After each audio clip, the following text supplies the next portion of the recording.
Hello, my fellow Americans, and the people who brought me to the dance, Delawareans. I see my buddy Senator Tom Carper down there, and I think Senator Coons is there, and I think the governor's around. Is that Ruth Ann? And our former Governor Ruth Ann Minner. Most importantly, my sisters-in-law and my sister Valerie. Anyway. Folks, the people of this nation have spoken. They've delivered us a clear victory, a convincing victory, a victory for we the people. We've won with the most votes ever cast on a presidential ticket in the history of the nation. 74 million.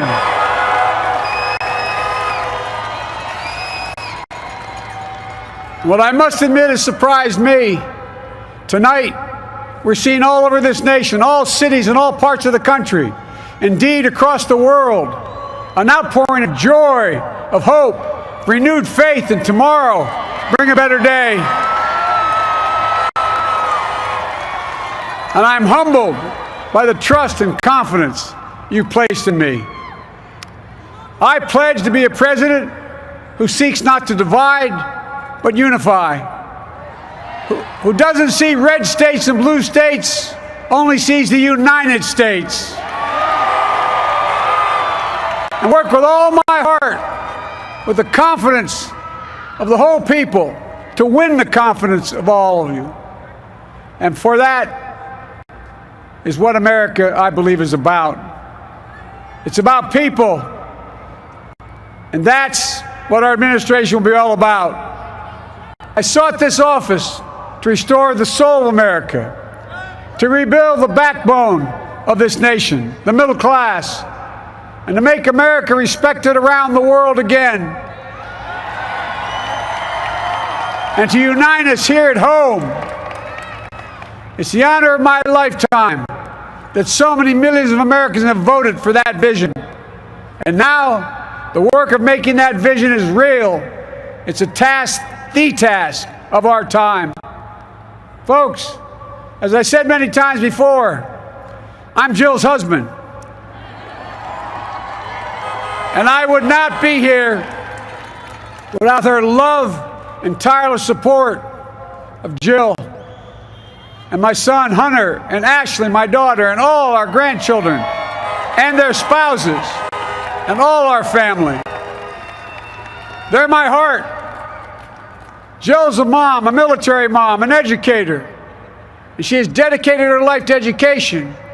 But teaching isn't just what she does, it's who she is. For American educators, this is a great day for y'all. You're going to have one of your own in the White House. And Jill's going to make a great First Lady. I'm so proud of her.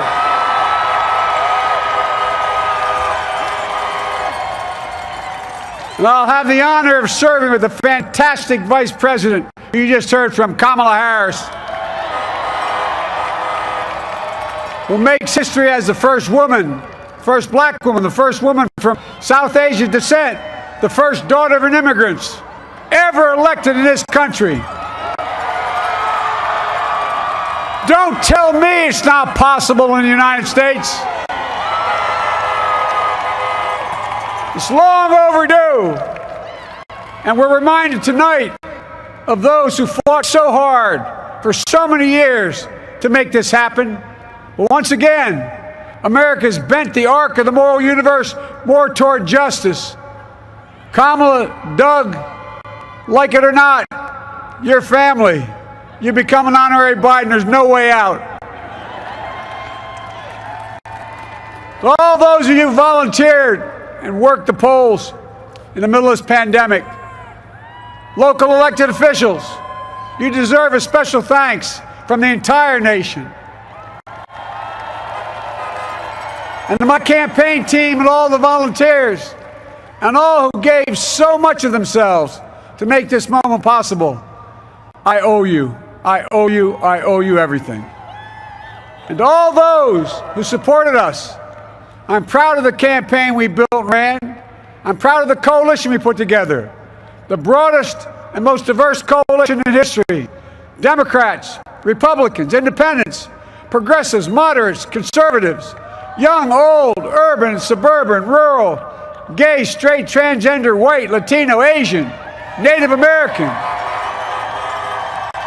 I mean it, especially for those moments, and especially for those moments when this campaign was at its lowest ebb. The African American community stood up again for me. You've always had my back, and I'll have yours. I said at the outset, I wanted to represent this campaign, to represent and look like America. We've done that. Now that's what I want the administration to look like and act like. For all those of you who voted for President Trump, I understand the disappointment tonight. I've lost a couple times myself, but now let's give each other a chance. It's time to put away the harsh rhetoric, lower the temperature, see each other again, listen to each other again. And to make progress, we have to stop treating our opponents as our enemies. They are not our enemies. They are Americans. They're Americans. The Bible tells us, to everything there's a season, a time to build, a time to reap, and a time to sow, and a time to heal. This is the time to heal in America.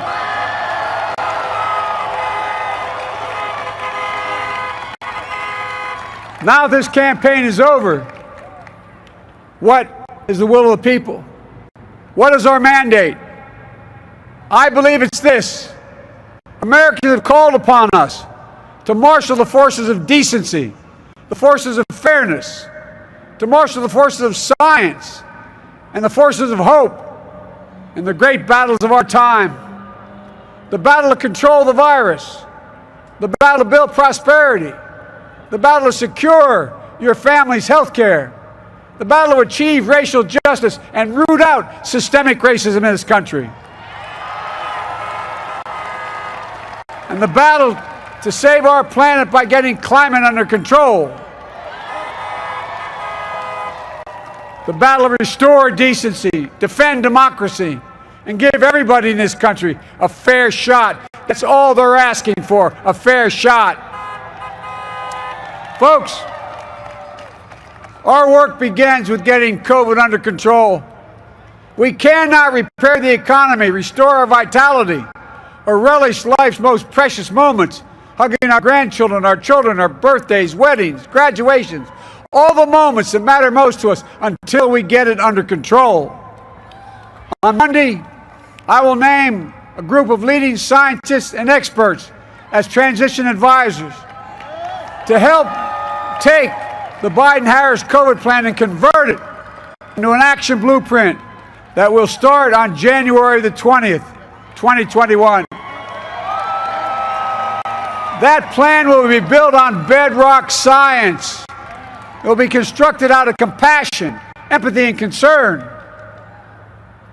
I will spare no effort, none, or any commitment to turn around this pandemic. Folks, I'm a proud Democrat, but I will govern as an American president. I'll work as hard for those who didn't vote for me as those who did.